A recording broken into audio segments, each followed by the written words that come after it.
إن الحمد لله والصلاة والسلام على رسول الله أما بعد সম্মানিত উপস্থিতি, আজকে আমরা আলোচনা করব ঈমানের আরকান বা মৌলিক বিষয় সম্পর্কে।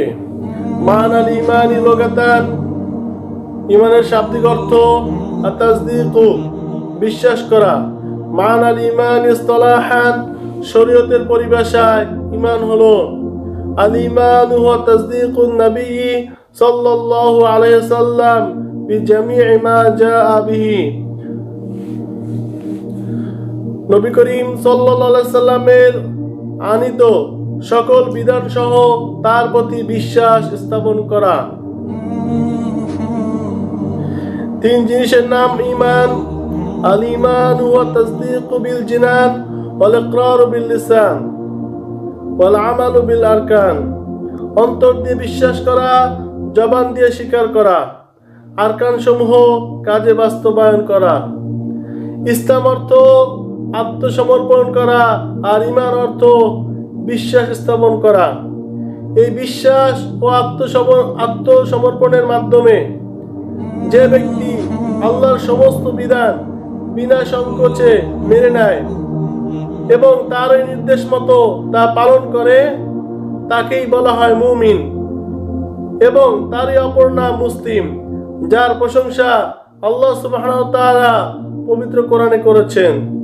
আল্লাহ সুবহানাহু ওয়া তাআলা বলেন, ইন্নামাল মুমিনুনা আল্লাযীনা আমানু বিল্লাহি ওয়া রাসূলিহি সুম্মা লাম ইয়ারতাবু ওয়া জাহাদু বিআমওয়ালিহিম ওয়া আনফুসিহিম ফি সাবিলিল্লাহ উলাইকা হুমুস সাদিকুন।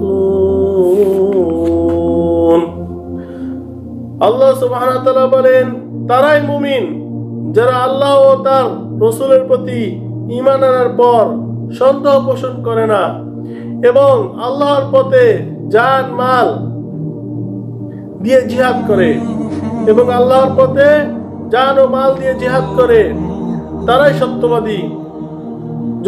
যদি কোনো মুমিন আল্লাহর আনুগত্য করে, আল্লাহ তাআলা তার ঈমানকে বাড়িয়ে দেন। এই সম্পর্কে আল্লাহ সুবহানাহু ওয়া তাআলা বলেন, ইন্নামাল মুমিনুনা আল্লাযীনা ইযা যুকিরাল্লাহু ওয়াজিলাত কুলুবুহুম ওয়া ইযা তুলিয়াত আলাইহিম আয়াতুহু যাদাতুহুম ঈমানাও ওয়া আলা রাব্বিহিম ইয়াতাওয়াক্কালুন। আল্লাহ সুবহানাহু ওয়া তাআলা বলেন, মুমিন তো তারাই যখন আল্লাহর নাম নেওয়া হয় তখন ভীত হয়ে পড়ে তাদের অন্তর, আর যখন তাদের সামনে পাঠ করা হয় আল্লাহর আয়াতসমূহ তখন তাদের ঈমান বেড়ে যায় এবং তারা তাদের রবের প্রতি ভরসা করে। অন্য আয়াতে আল্লাহ সুবহানাহু ওয়া তাআলা বলেন, হুয়াল্লাযী আনজালা সাকিনাতা ফী কুলুবিল মুমিনিনা লিয়াজদাদু ঈমানাম মা'a ঈমানিহিম। তিনি মুমিনদের অন্তরে প্রশান্তি নাজিল করেন যেন তাদের ঈমানের সাথে ঈমান বৃদ্ধি পায়। আল্লাহ সুবহানাহু ওয়া তাআলা বলেন, তিনি মুমিনদের অন্তরে প্রশান্তি নাজিল করেন যেন তাদের ঈমানের সাথে ঈমান বৃদ্ধি পায়। সম্মানিত উপস্থিতি, এ সকল আয়াতের মাধ্যমে প্রমাণিত হলো যে ঈমান বিভিন্ন কারণে বৃদ্ধি পায়। পক্ষান্তরে বিভিন্ন বদ আমলের কারণে ঈমান কমে যায়। যেমন আল্লাহ সুবহানাহু ওয়া তাআলা বলেন, ফি কুলুবিহিম মারাদুন ফাযাদাহুমুল্লাহু মারাদা ওয়া লাহুম আযাবুন আলীমুন বিমা কানু ইয়াকযিবুন। আল্লাহ সুবহানাহু ওয়া তাআলা বলেন, তাদের অন্তরসমূহে রয়েছে ব্যাধি, অতঃপর আল্লাহ তাআলা তাদের ব্যাধি বাড়িয়ে দিয়েছেন, আর তাদের জন্য রয়েছে যন্ত্রণাদায়ক আযাব, কারণ তারা মিথ্যা বলতো। অন্য আয়াতে আল্লাহ সুবহানাহু ওয়া তাআলা বলেন, ওয়াম্মাল্লাযীনা ফী কুলুবিহিম মারাদুন ফাযাদাতুহুম রিজসান ইলা রিজসিহিম ওয়া মাতু ওয়া হুম কাফিরুন।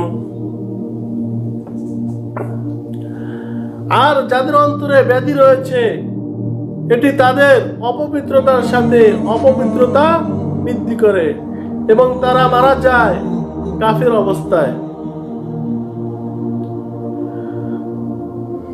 সম্মানিত উপস্থিতি, কোন ঈমানদার যখন গুনাহ করে তখন তার ঈমান দুর্বল হয়ে যায়, অপূর্ণ হয়ে যায়।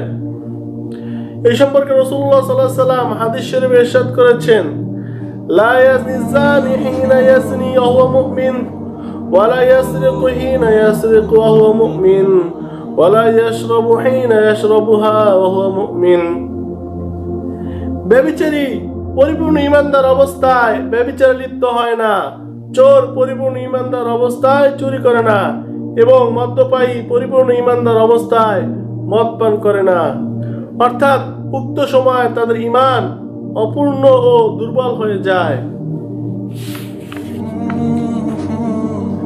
সম্মানিত উপস্থিতি, উপরোক্ত আয়াত হাদিস থেকে বোঝা গেল যে বিভিন্ন বদ আমল ও পরিস্থিতির কারণে ঈমান কখনো কখনো কমে যায়।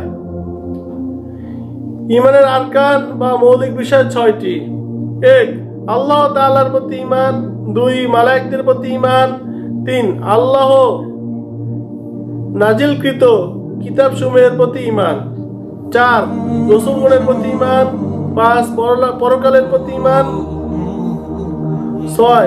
তাকদীর বা ভাগ্যের ভালো মন্দের প্রতি ঈমান। হাদিসে জিবরাইলে বর্ণিত হয়েছে, হযরত ওমর ইবনে খাত্তাব রাদিয়াল্লাহু তাআলা আনহু হতে বর্ণিত, قال فاخبرني عن الإيمان قال أن تؤمن بالله وملائكته وكتبه ورسله واليوم الآخر وتؤمن بالقدر خيره وشره। হযরত জিবরাইল আলাইহিস সালাম রাসূল সাল্লাল্লাহু আলাইহি সাল্লামকে প্রশ্ন করলেন যে আমাকে ঈমান সম্পর্কে অবহিত করুন। রাসূল সাল্লাল্লাহু আলাইহি সাল্লাম উত্তরে বললেন, ঈমান হচ্ছে আল্লাহ, তার মালায়েকগণ, তার কিতাবসমূহ, তার রাসূলগণ ও পরকালের প্রতি বিশ্বাস স্থাপন করা, তাকদীরের ভালো মন্দের প্রতি বিশ্বাস স্থাপন করা। এই সম্পর্কে আল্লাহ সুবহানাহু ওয়া তাআলা বলেন, ওয়ালাকিন্নাল বিররা মান আমানা বিল্লাহি ওয়াল ইয়াউমিল আখির ওয়াল মালাইকাতি ওয়াল কিতাবি ওয়ান নাবিয়্যিন। আল্লাহ সুবহানাহু ওয়া তাআলা বলেন, বরং প্রকৃতপক্ষে সৎ কাজ হলো যে ঈমান আনবে আল্লাহর প্রতি, কিয়ামতের দিবসের প্রতি, ফেরেশতাদের প্রতি, কিতাবসমূহের প্রতি এবং সমস্ত নবী রাসূলগণের প্রতি।